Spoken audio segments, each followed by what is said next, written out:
Kepala Badan Kesbang Kota Palembang atau yang mewakili kepada jajaran Pemerintah Kota Palembang melalui Badan Kesatuan Bangsa dan Politik Kota Palembang melaksanakan sosialisasi Permendagri nomor 49 tahun 2010 terkait pemantauan orang asing dan tenaga kerja asing di Kota Palembang pada Rabu 17 Juli 2019 di Grand Atiasa Convention Center, Jalan Kapten Anwar Arsyad.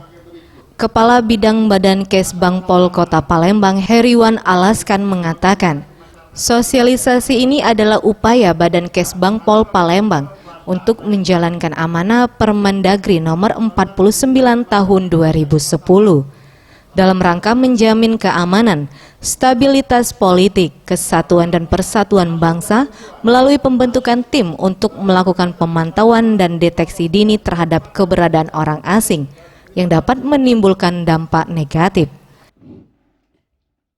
Memberikan pemantauan terhadap keberadaan orang asing yang menimbulkan dampak negatif keberadaan mereka di Indonesia. Jadi kita perlu diadakan pemantauan secara terkoordinir, secara berkesinambungan.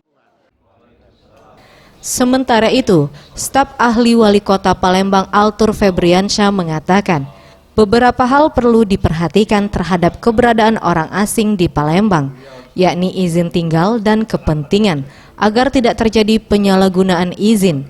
Nantinya tim yang dibentuk ini akan terdiri dari pihak pemerintah Kota Palembang dan pihak imigrasi, dengan harapan dapat lebih efektif menghadapi keberadaan orang asing di Palembang. Pertama tentang izin tinggalnya berapa lama, kemudian kunjungannya, itu sudah diperhatikan. Jangan sampai tujuannya wisata ternyata jadi mau cari bisnis.